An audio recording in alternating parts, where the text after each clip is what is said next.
हाँ जी, good morning. तो यहाँ हम डिस्कस करेंगे जो आपके नेट जेआरएफ फैब 2022 के कॉम्प्लेक्स एनालिसिस के क्वेश्चंस का डिस्कशन है।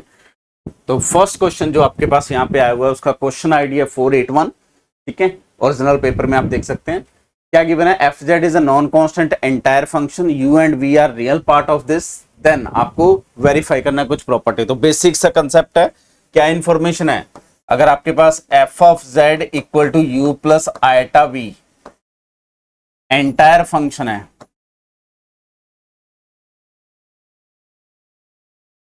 तो सबसे पहले u and v satisfy C R equation. तो u of x equal to v of y and u of y is equal to minus of vx। And second, अगर इसका f का x एक्सेस के along derivative करेंगे तो it is u of x plus iota time v of x, ये आ जाएगा। और ux की जगह हम क्या रिप्लेस कर सकते हैं, ux इक्वल टू vy, तो it is vy eta time vx लिख सकते हैं। और vx की जगह क्या रिप्लेस कर सकते हैं, माइनस uy, तो it can be written as ux minus iota time u of y। And ux की जगह vy और vx की जगह uy रिप्लेस करेंगे तो it is vy minus iota time uy। तो आप fz को इस फॉर्म में एक्सप्रेस कर सकते हैं। अब उसमें यही ऑप्शन है, पहला option ux equal to V uy equal to minus V X, C R equation हमें चाहिए फॉल्स स्टेटमेंट, तो पहला स्टेटमेंट ट्रू है। Second, mod of F dash Z, mod of F dash Z, इसका मॉडुलस वैल्यू कैलकुलेट करेंगे तो mod of F dash Z यहां से क्या आ जाएगा, u of X square plus b of X whole square. तो आपका सेकंड स्टेटमेंट भी ट्रू है। और आप ये लास्ट एक्सप्रेशन से mod of F dash Z calculate करेंगे तो mod of F dash Z is equal to V of Y whole square plus U of Y whole square. तो ये आपका थर्ड स्टेटमेंट वहां से ट्रू हो गया। यहाँ पे U Y equal to V X और U X equal to V Y, ये सेटिस्फाई तभी करेगा जब आप चेक कर सकते हो कि ये कांस्टेंट हो जाए, लेकिन फंक्शन क्या दिया हुआ है, नॉन कांस्टेंट। तो आपका डी ऑप्शन जो है it is incorrect statement. Simple basic information अगर आपको पता है तो आपका क्वेश्चन सॉल्व हो जाएगा। तो मूव करते हैं नेक्स्ट क्वेश्चन पे। तो ये क्वेश्चन आपका क्वेश्चन आईडी है 482, अगेन फैब 2022 का क्वेश्चन है। कॉम्प्लेक्स एनालिसिस में क्वेश्चन पूछा हुआ है। क्वेश्चन में क्या दिया हुआ है, टी एक ओपन डिस्क दिया हुआ है और OD set of all holomorphic function on D, जितने भी होलोमॉर्फिक फंक्शन है ऑन डी उनका कलेक्शन, उसमें से एक सेट ए कलेक्ट करा जिसमें फंक्शंस की कुछ वैल्यू दी हुई है, B set holomorphic function collect करे जिसमें फंक्शन की कुछ वैल्यू दी हुई है। हमें ए और बी के बारे में इंफॉर्मेशन चाहिए। तो क्वेश्चन को देखते ही पहले क्लिक करना चाहिए क्वेश्चन में कंसेप्ट क्या यूज होगा। It is the concept of identity theorem, simply, क्योंकि किसी भी सीक्वेंस का अगर इमेज दिया हुआ है और उस सीक्वेंस का लिमिट पॉइंट डोमेन में है तो आइडेंटिटी थ्योरम से वो क्वेश्चन सॉल्व हो जाएगा। कैसे होगा, पहले ए की बात कर लेते हैं। तो अगर मैं f बिलोंग्स टू ए लूंगा तो इंप्लाइज f ऑफ 1/n हमें क्या दिया हुआ है, e to the power minus n and 0 whenever n is even और व्हेनेवर n इज ऑड, ये इंफॉर्मेशन दी हुई है हमें। अगर मैं f ऑफ 1/2 के पिक करता हूं तो वो क्या है, 0 for all K belongs to natural number. और 1/2 के कहां कन्वर्ज कर रहा है, converges to 0 in belongs to D. तो यहां पे अगर मैं आइडेंटिटी थ्योरम अप्लाई करता हूं, आइडेंटिटी थ्योरम क्या कहती है, अगर आपका कोई फंक्शन किसी एक सीक्वेंस पे 0 है जो डोमेन के मेंबर्स है, an be a sequence defined on a domain D such that fan is 0 and an has a limit point in D, implies function is identically 0 in D।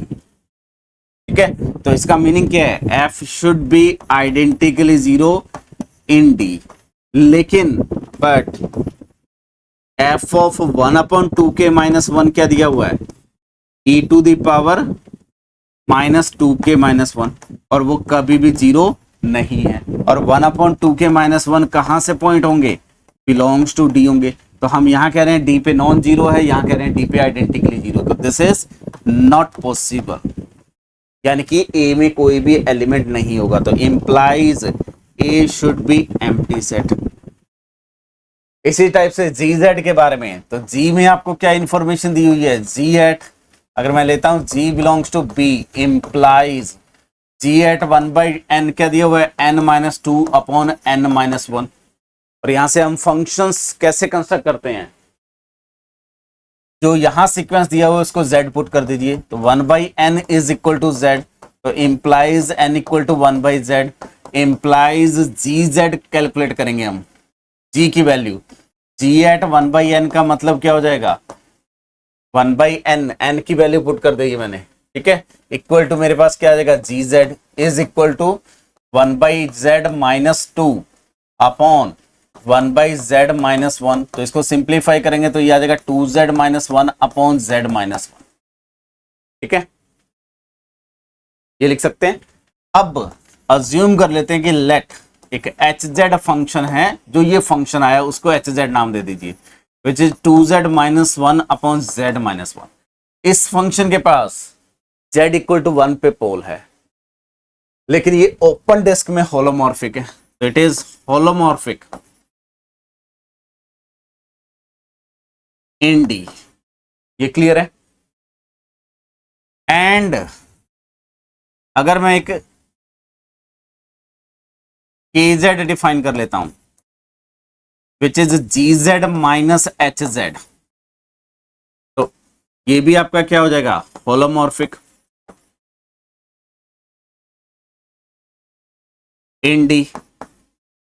और information के k of 1/n equal to क्या हो जाएगा 0, क्योंकि 1/n पे ये quantity और ये क्वांटिटी सेम है, and 1/n converges to 0 which is a member of D। तो अगेन बाय आइडेंटिटी थ्योरम आपका k ऑफ z आइडेंटिकली 0, तो इंप्लाइज gz क्या हो जाएगा equal to hz for all z belongs to D। इसका मतलब gz मेरा क्या हो जाएगा, कौन सा फंक्शन मिल जाएगा, इज 2z-1 अपॉन z-1। तो ये फंक्शन होलोमॉर्फिक भी है और D पे डिफाइन भी है, तो ओनली एक फंक्शन मिलेगा। तो इंप्लाइज B में कितने एलिमेंट है, ओनली 1 एलिमेंट। तो ये सेकेंड ऑप्शन आ गया आपका, और ये फर्स्ट ऑप्शन ए के लिए और ये बी के लिए एक्सप्लेनेशन। तो A is empty and B has exactly 1 element. Clear? हाँ जी, so this is question ID 483 Feb 2022 का कॉम्प्लेक्स का बेसिक इंफॉर्मेशन पे क्वेश्चन है। इंफॉर्मेशन क्या यूज होती है कि अगर आपका एफ जेड का सीरीज एक्सपेंशन दिया हुआ है summation N varying from 0 to infinity, और लॉरेंट सीरीज एक्सपेंशन है summation A N Z minus Z naught to the power N. ये अगर मेरे पास सीरीज एक्सपेंशन है, ठीक है, तो उस केस में the ROC of F Z क्या होता है, is equal to minimum value of mod of Z1 minus Z naught, where Z या ZJ, where ZJ are singular point of F Z. तो जो आपका ओरिजिन ऑफ सीरीज होता है, series expansion होता है, उस ओरिजिन से जितने भी सिंगुलर पॉइंट है उनका जो डिस्टेंस है, उन डिस्टेंस में से जो मिनिमम डिस्टेंस है that is the radius of convergent.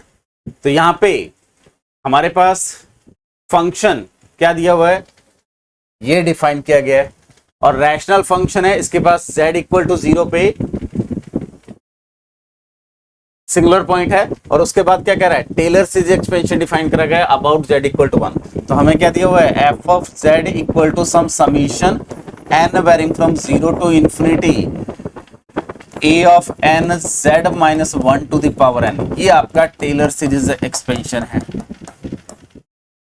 और हमें एफ जेड दिया क्या हुआ है, it is Z square plus 2z minus 4 upon z।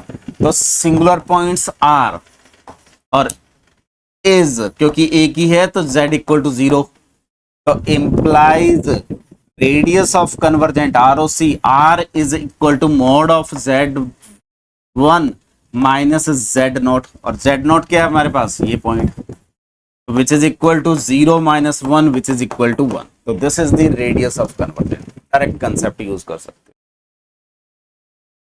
अब यहां ये नहीं कि आप एक्सपेंशन करना स्टार्ट कर दो, वो भी आप कर सकते हैं। कैसे कर सकते हैं, जेड माइनस 1 को आप यू रिप्लेस कर दीजिए, तो जेड की वैल्यू क्या आ जाएगी, 1 प्लस यू। तो जेड को 1 प्लस यू रिप्लेस करके देन इसको ओपन करके एक्सपेंड कर सकते हैं, बट वो कैलकुलेटिव है। ठीक है, हाँ जी। So this question is question ID 484 and Feb 2022 का क्वेश्चन है। कॉम्प्लेक्स एनालिसिस में आपको gamma is a positively oriented curve दिया हुआ है and suppose that this value is equal to this, तो मोड सी की वैल्यू देखनी है। तो सिंपली यहां आपका गामा जो है वो क्या दिया हुआ है, गामा आपका एक सर्किल दिया हुआ है जिसका सेंटर ओरिजिन है। ठीक है,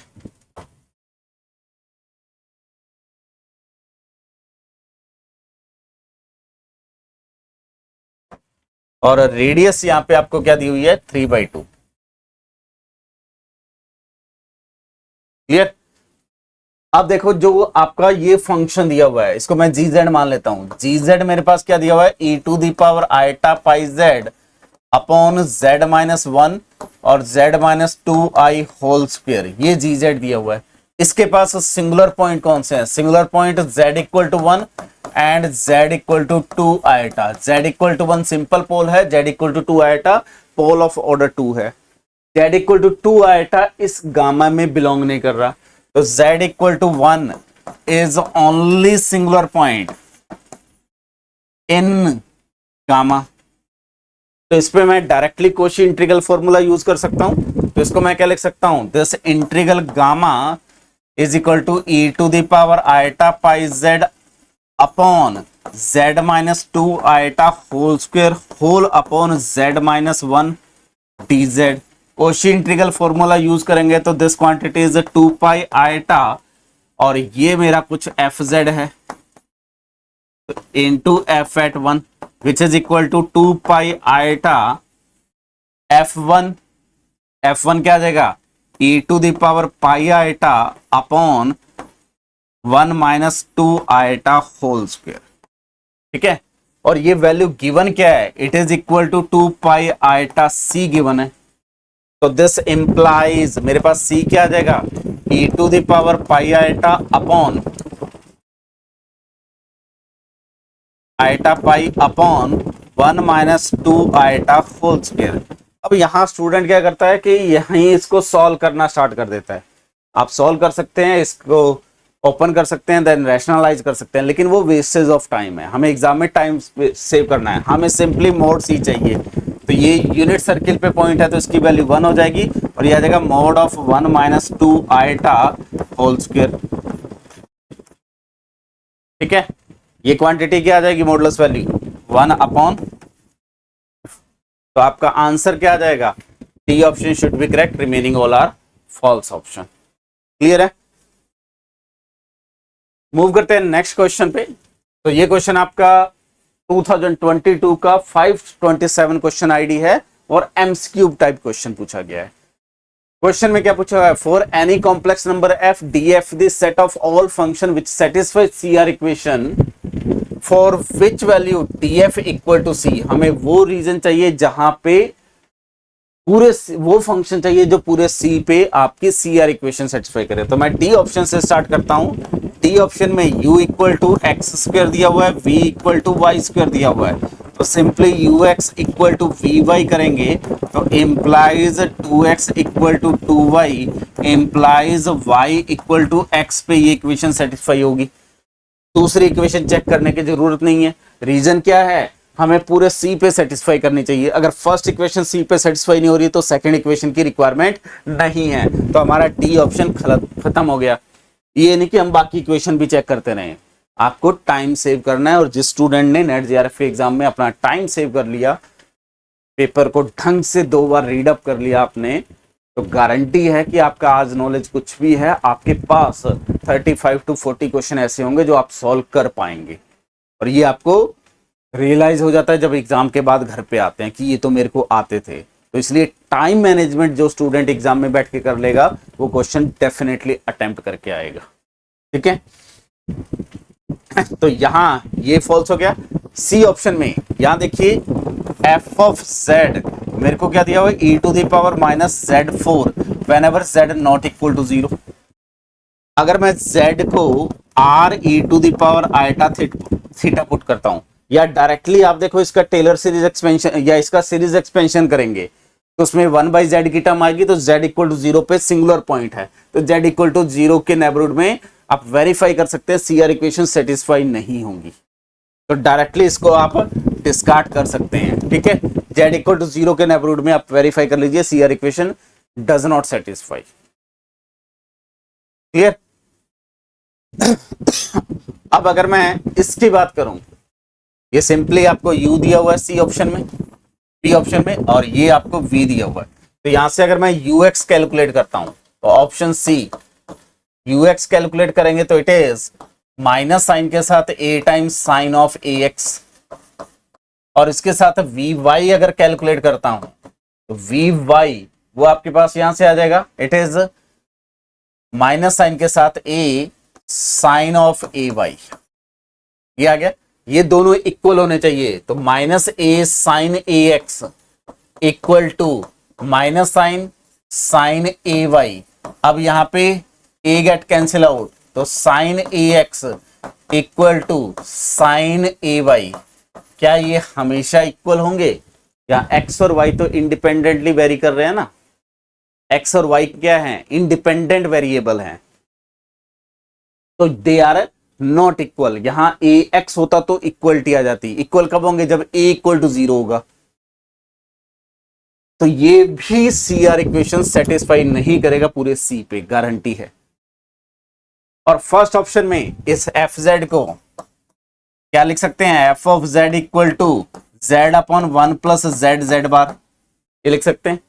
अगर मैं इस कॉम्प्लेक्स प्लेन पे CR इक्वेशन लिखता हूं तो del z upon del z bar लिखूंगा, वो क्या आ जाएगा 1 plus z bar whole square, और 1 प्लस z बार सेम, और इसका z बार के रिस्पेक्ट में डेरिवेटिव जीरो, माइनस ये सेम और इसका z बार के रिस्पेक्ट में डेरिवेटिव करेंगे तो z स्क्वायर आ जाएगा।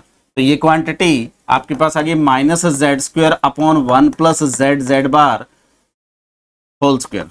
ठीक है, डिनोमिनेटर डेफिनेटली जीरो नहीं हो रहा, इसको CR इक्वेशन के लिए जीरो पुट करना होगा। ये जीरो कब आएगा, if z equal to zero, तो यानी कि ये फंक्शन सिर्फ जीरो पे CR इक्वेशन सेटिस्फाई कर रहा है, लेकिन हमें क्या चाहिए C पे, तो क्वेश्चन में कोई भी आंसर करेक्ट नहीं है। तो ये आपका क्वेश्चन जो आया हुआ है वो इनकरेक्ट क्वेश्चन आया हुआ है एग्जाम में, जिस पे आपको मार्क टू ऑल मिलने चाहिए थे, तो इस पे आप क्लेम कर सकते थे। ठीक है, तो this question is question ID 428 and Feb 2022 का नेट JRF का क्वेश्चन है, और बहुत अच्छा क्वेश्चन है। ठीक है, क्या अच्छा है इसमें, बड़े ढंग से समझेंगे। यूनिट सर्किल दिया हुआ है और एक ओपन यूनिट डिस्क दिया हुआ है। आर क्या है, यूनिट सर्किल पे जितने भी पॉइंट हैं जहां पे फंक्शन एनालिटिक है। ठीक है,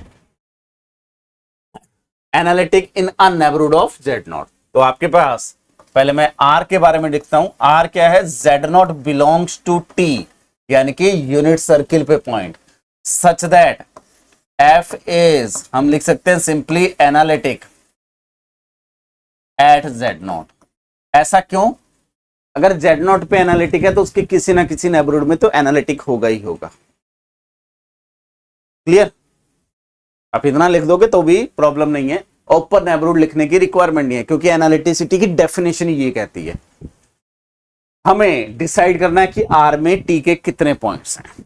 तो देखिए उसके साथ साथ क्या दिया हुआ है, अगर मैं लेता हूं कि एफ जेड, अगर कोई एक ऐसा फंक्शन मिल रहा है जो इस प्रॉपर्टी को सेटिस्फाई कर रहा है, तो एफ जेड आपको क्या दिया हुआ है, summation N varying from 0 to infinity z to the power 4n। तो इसको एक्सपेंड करूंगा तो 1 plus z to the power 4 plus z to the power 8 plus z to the power 16 plus z to the power sorry z to the power 12 plus and so on. तो ये basically क्या बन गया, 1 plus U square plus U cube and so on, और आपका function open unit disc में already analytic है, ठीक है, इंटीरियर रीजन पे ऑलरेडी हमें एनालिटिक, इस नेबरहुड में एनालिटिक है, तो इसके यहाँ पे जो ये यूनिट डिस्क है तो इसके किसी ना किसी नेबरहुड में एनालिटिक होगा।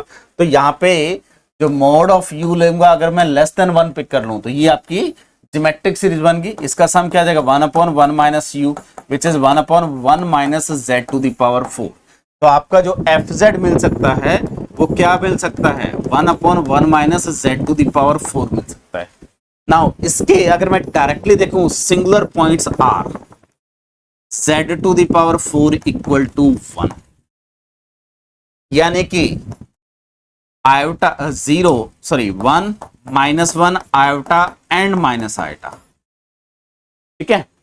अब देखो यहां समझने वाली चीज है, अगर मैंने ये यूज करा ये यूज करा तो मेरा फंक्शन ये आ गया, जो कौन से पॉइंट्स पे प्रॉब्लम कर रहा है 1 -1 iota and minus eta, 4 he point है यूनिट सर्किल पे जहां पे इसको प्रॉब्लम है।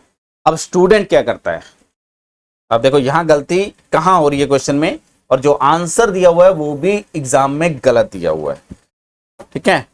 बड़े ध्यान से समझना, ये बहुत इंपॉर्टेंट क्वेश्चन है और इस टाइप का क्वेश्चन रिपीट हो सकता है। अगर मैं इन पॉइंट्स को ड्रॉ करूंगा तो ये मेरा 1 है, this is iota, this is minus iota, this is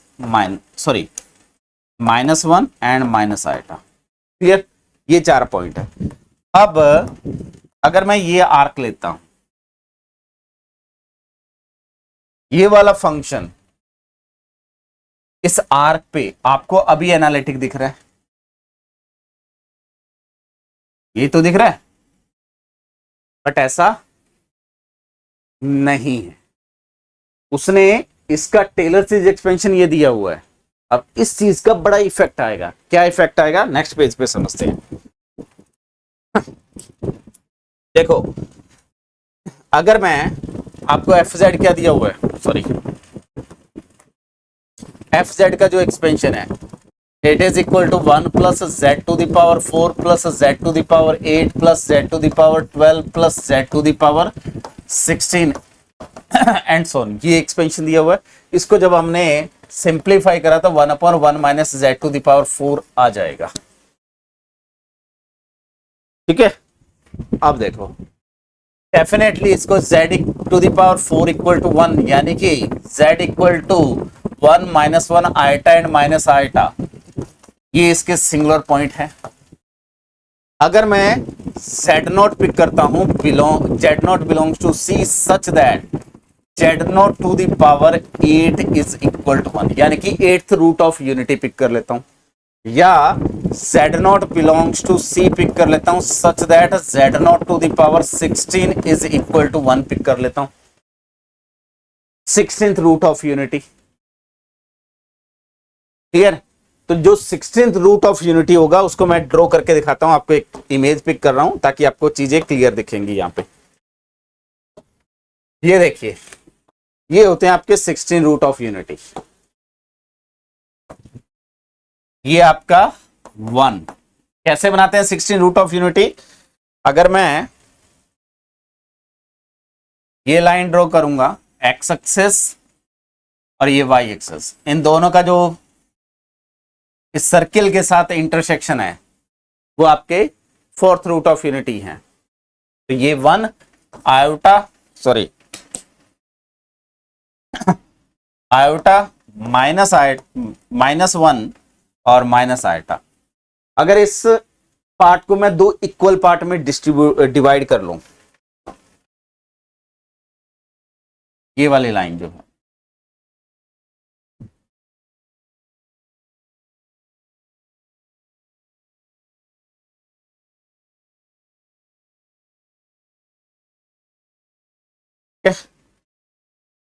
और एक और लाइन ड्रॉ कर लेते हैं, ये वाली लाइन तो यहां से पास होगी,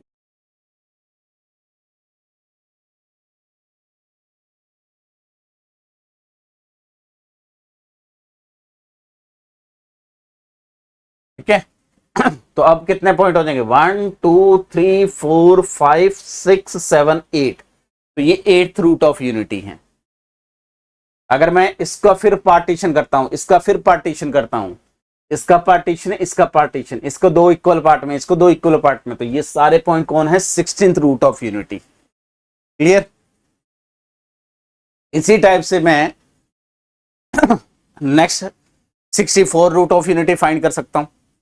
तो जब मैं ये फाइंड करूंगा, अब यहां से देखो ये इंपॉर्टेंट चीज, 16th रूट ऑफ यूनिटी, वो बेसिकली क्या आएगा, z0 equal to e to the power m upon 16 into 2 pi iota, अगर इसी की एग्जैक्टली वैल्यू देखनी है, और जीसीडी ऑफ m एंड 16 क्या हो जाएंगे, 1 हो जाएंगे। तो these are 16 root of unity. अब अगर मैं z0 to the power 4 whole power 4 करूंगा, वो हमेशा 1 आएगा। ये जो सीरीज है fz equal to summation n varying from 0 to infinity, या इसमें मैं summation z to the power 4 whole power k ये अलग कर लेता हूं, और 4k ये पावर अलग कर लेते हैं, प्लस रिमेनिंग जो टर्म है उनको अलग रख लेते हैं। ये सारी टर्म हमेशा क्या होंगी, 1 प्लस 1 प्लस 1 प्लस 1, यानी कि ये डाइवर्ज कर जाएगी इन्फिनिटी पे। ठीक है। तो अगर आपका इस पॉइंट पे फंक्शन एनालिटिक हो गया, इस पॉइंट पे अगर फंक्शन एनालिटिक हो गया, तो उसके किसी ना किसी नेबरहुड में फंक्शन एनालिटिक होगा। अगर फंक्शन उस नेबरहुड में एनालिटिक हो गया, तो उस पॉइंट पे आपका ये सीरीज कन्वर्जेंट करना चाहिए, उसका कोई रेडियस ऑफ कन्वर्जेंट मिलना चाहिए, लेकिन वो पॉइंट तो डाइवर्जेंट का पॉइंट है। सिमिलरली इस पॉइंट पे डाइवर्ज करेगी, इस पॉइंट पे डाइवर्ज करेगी, इस पे, इन सारे पॉइंट्स पे ये सीरीज क्या है, बेसिकली नॉन कन्वर्जेंट है। क्लियर। अब अगर मैं 16th रूट ऑफ यूनिटी लूंगा, तो इसके दो पार्ट, इसके दो पार्ट, इसके दो पार्ट, इसके दो पार्ट, इसके दो पार्ट। तो बेसिकली अगर मैंने यहां कोई भी पॉइंट पिक कर लिया z डैश, तो मैं sequence of nth root of unity बना सकता हूं जो इस पॉइंट की तरफ कन्वर्ज कर जाए, बना सकता हूं। तो for every z dash such that mod of z equal to 1, there exists a sequence zn which is some nth root of some nth root of unity such that zn converges to z dash, और ये zn to the power 4 के type की value क्या हो जाएंगी, 1 हो जाएंगी। तो इसका एक सब सीक्वेंस मिल जाएगा जो 1 पे कन्वर्ज होगा। अगर सब सीक्वेंस 1 पे कन्वर्ज हो गया, तो उसके रिस्पेक्ट में ये सीरीज क्या हो जाएगी, नॉन कन्वर्जेंट हो जाएगी। लेकिन अगर वहां पे फंक्शन एनालिटिक हो गया, तो सीरीज को क्या होना होगा, कन्वर्जेंट। तो यानी कि मैं इस यूनिट सर्किल पे ऐसा कोई भी पॉइंट नहीं ले सकता जिसके नेबरहुड में आपका फंक्शन एनालिटिक हो जाए। तो ये जो आपका यहां पे आर दिया हुआ है, वो सारे पॉइंट यूनिट सर्किल के जहां पे फंक्शन किसी नेबरहुड में एनालिटिक है, वो कौन सा सेट हो जाएगा, एम्प्टी सेट हो जाएगा। तो T option should be true. आप सीएसआर की आंसर शीट देखेंगे तो उन्होंने आंसर दिया हुआ है बी एंड सी, वो लॉजिक सिर्फ इतना यूज करके उन्होंने छोड़ दिया, लेकिन एक्चुअल लॉजिक आपका एक्सटेंशन होगा। तो D option only true, remaining all are false. तो यहां पे भी क्वेश्चन में क्लेम था। ठीक है, आई थिंक क्लियर है। और अगर आपको कोई भी क्वेरी है या कुछ भी प्रॉब्लम है, तो मुझे इस नंबर पे व्हाट्सएप कर सकते हो आप, या कमेंट बॉक्स में मैसेज कर सकते हैं, वहां पे हम मोर डिस्कशन करेंगे। नेक्स्ट क्वेश्चन, सिंपल सा क्वेश्चन है आपका, 529 नंबर क्वेश्चन आईडी है, Feb 2022 का क्वेश्चन है। क्या पूछा हुआ है, एफ जेड एक फंक्शन दिया हुआ है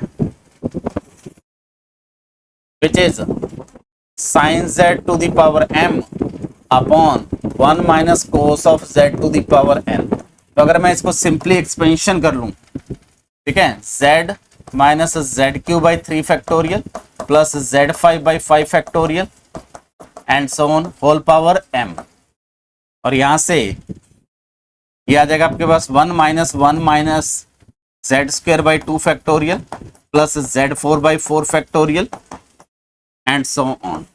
ठीक है, और इसकी पावर n दी हुई है, तो यहां से ये 1 गेट कैंसिल आउट और यहां से z to the power n common out आ जाएगा। ये बचेगा 1 minus Z square by 3 factorial plus Z5 by 5 factorial and so on whole power m upon में यहां से जेड स्क्वायर बाई 2 फैक्टोरियल या जेड स्क्वायर कॉमन आउट ले लेते हैं, तो जेड स्क्वायर कॉमन आउट लेंगे तो यहाँ Z to the power mainly 2n common out आ जाएगा और ये बन जाएगा आपके पास 1 by 2 factorial plus Z square by 4 factorial, sorry ये प्लस हो जाएगा तो second term minus,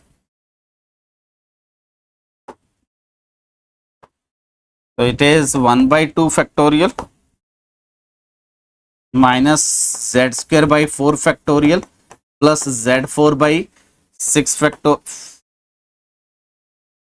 factorial and so. ठीक है, और होल पावर में n है, तो इसको मैं क्या लिख सकता हूं, it is Z to the power m minus 2n into यहां पे फैक्टर है अपॉन यहां पे एक फैक्टर है। अब देखिए इस फंक्शन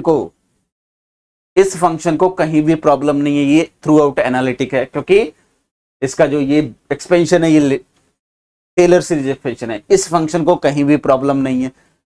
इस फंक्शन को कहां पे प्रॉब्लम होगी, अगर आपका m ग्रेटर देन और इक्वल टू 2n हो गया, m ग्रेटर देन और इक्वल टू 2n हो गया तो z टेंड्स टू 0 पे ये क्वांटिटी समथिंग 0 या ये क्वांटिटी क्या आ जाएगी 1 बाई 2 1, ये टर्म 0 चलेगी और ये 1/2 फैक्टोरियल, तो बेसिकली ये टर्म आ जाएगी 2 फैक्टोरियल और ये क्वांटिटी कहां जा सकती है 0 या कांस्टेंट वैल्यू पे, लेकिन 0 पे फंक्शन डिफाइन नहीं है, उसका लिमिट 0 पे एग्जिस्ट करेगा अगर m ग्रेटर देन और इक्वल टू 0 है, तो limit z tends to 0 f of z exist finitely.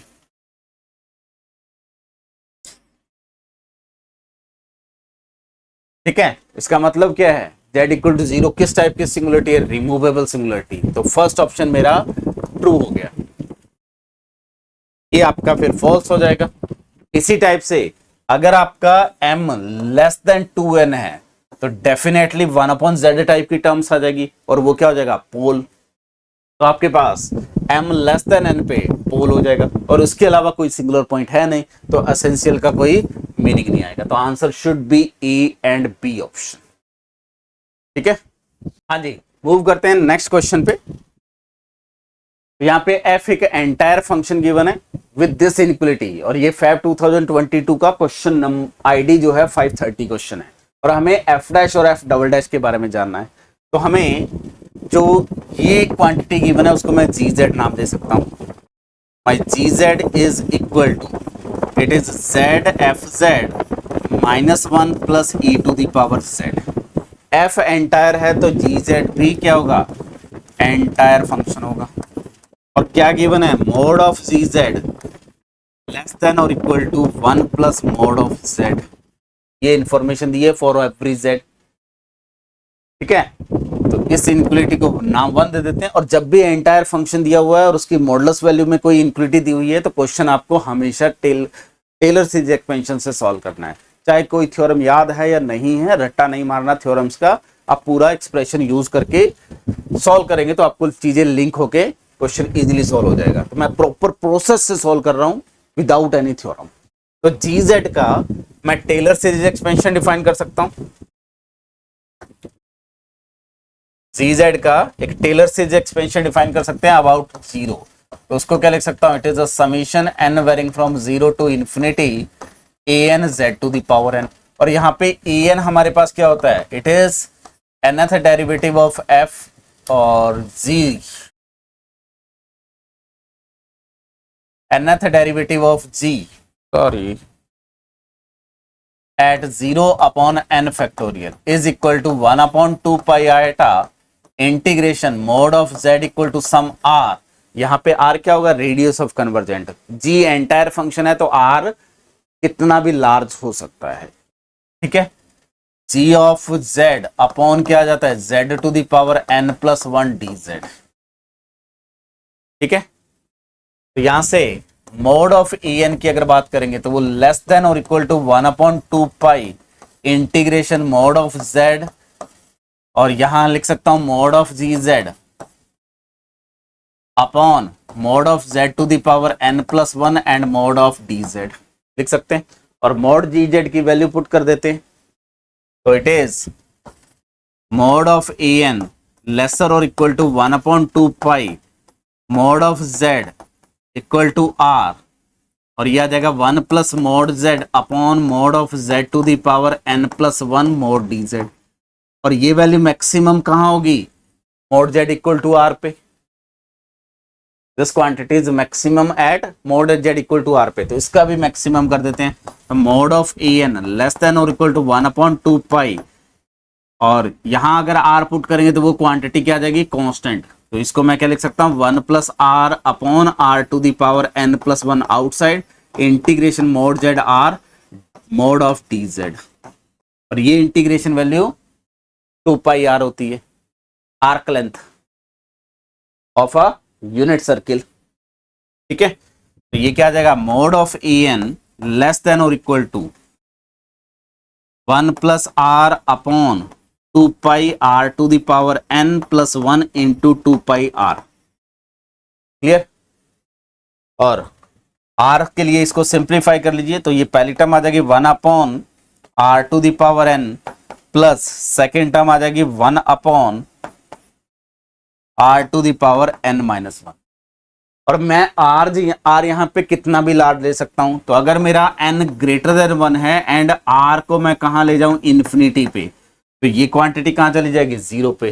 तो इंप्लाइज क्या हो जाएगा? A N equal to 0 for all n greater than 1।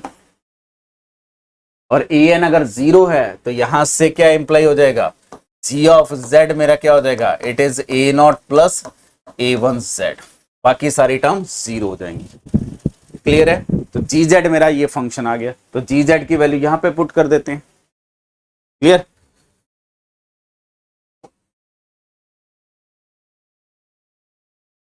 तो जी जेड क्या है मेरे पास, या इसको मैं लिख सकता हूं some constant a plus B Z लिख लेते हैं। ठीक है, जी जेड की वैल्यू पुट करेंगे तो it is Z time F of Z -1 plus E to the power Z equal to A plus B Z. ये हर जेड के लिए ट्रू है, तो जेड इक्वल टू 0 पे क्या हो जाएगा? दिस क्वांटिटी 0 -1 प्लस 0, तो 0 इक्वल टू क्या हो जाएगा? ए। तो ए आपका 0 हो गया, तो इसका मतलब Z into F Z equal to, मैं क्या लिख सकता हूं? इसको इस साइड ले जाऊंगा, ए 0 हो गया, तो इट इज पी जेड। ठीक है, और यहां से क्वांटिटी क्या आ गई आपके पास? +1 plus E to the power Z. Clear?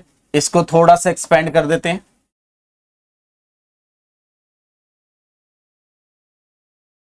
Sorry, +1 और ये minus E to the power Z. ठीक है, तो इसको अगर मैं सॉल्व करूंगा तो एफ जेड बेसिकली मेरे पास क्या आ जाएगा? F Z equal to B Z plus, यहां सॉल्व करेंगे 1 minus Z minus Z square by 2 factorial and so on, ये आएगा। ये कैंसिल आउट होके जेड कैंसिल आउट हो जाएगा, जेड कॉमन आउट होके फाइनली कैंसिल आउट हो जाएगा। तो मेरा जो एफ जेड बचेगा, एफ जेड क्या बच गया? यहां से आ गया बी, और यहां से आपका कॉमन आउट आया जेड, बी -1 पहली टर्म।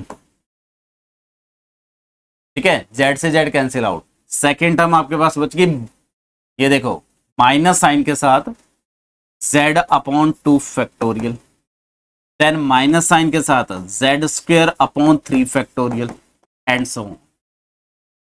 ये आ गया। अब अगर मैं f डैश z की बात करूं, f डैश z की बात करूंगा तो ये वाली टर्म कैंसिल आउट, तो ये -1/2 फैक्टोरियल, क्योंकि ये भी तो एंटायर फंक्शन है, तो टर्म वाइज टर्म डेरिवेटिव कर सकते हैं, -2z upon 3 factorial and so on.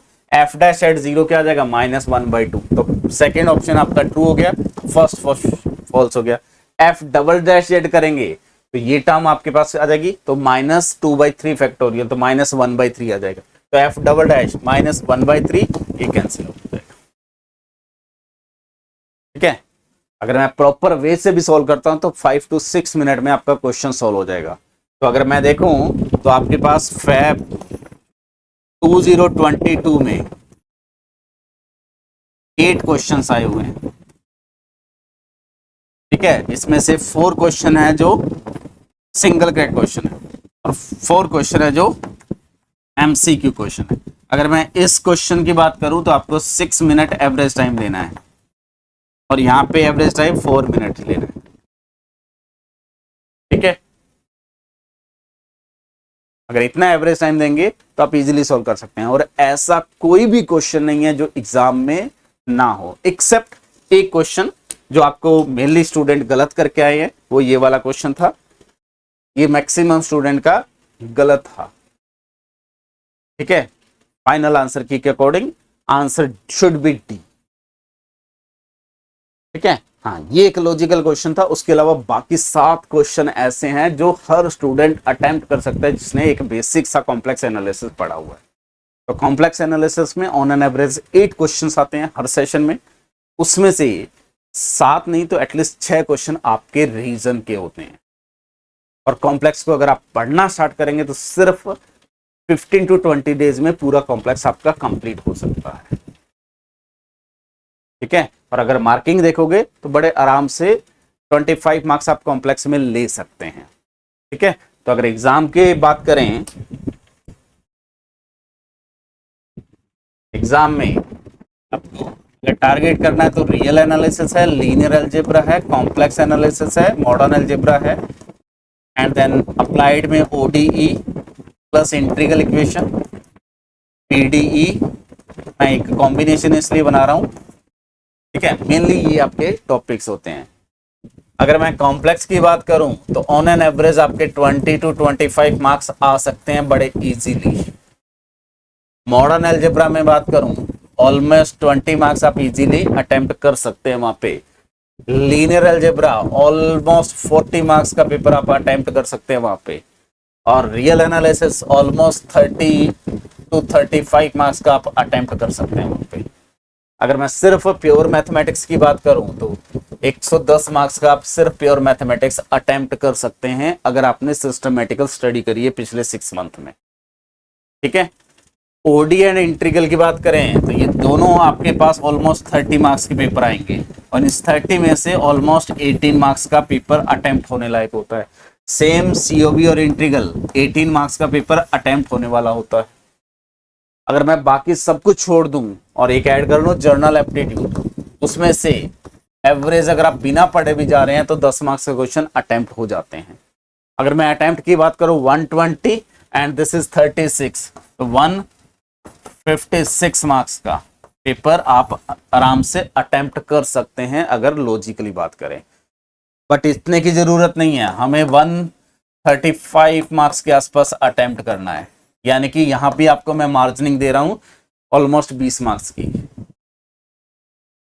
इसमें से भी आप 20 मार्क्स लूज कर सकते हैं। जैसे स्टूडेंट को रियल में प्रॉब्लम होती है तो मैं कहता हूं कि 20 मार्क्स यहां अटेम्प्ट कर लो आप, ठीक है। मॉडर्न अलजेब्रा थोड़ा हैवी टॉपिक है, बहुत लॉन्ग टॉपिक है, तो उसमें से मैं उनको 15 मार्क्स का टारगेट देता हूं। अप्लाइड में से मान लीजिए ये 30 मार्क्स आप अटेम्प्ट कर लीजिए, तब भी आप 135 136 मार्क्स पे पहुंच जाएंगे,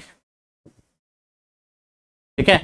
135 मार्क्स अटेम्प्ट करके आएंगे। एक्यूरेसी जनरली 90% होनी चाहिए क्योंकि आपका अटेम्प्ट रेशियो हमने रिड्यूस कर दिया। अगर 90% एक्यूरेसी है तो इजीली आप 120 मार्क्स के आसपास, मेनली 13.5 मार्क्स आपके डिडक्ट हो गए तो 120 मार्क्स के आसपास आप पहुंच जाओगे क्योंकि नेगेटिव मार्किंग जोड़ के, तो 120 मार्क्स के आसपास आप पहुंच सकते हो। और इतने पे जीआरएफ गारंटी है कि पेपर कैसा भी आ जाए, जितना भी इजी आ जाए।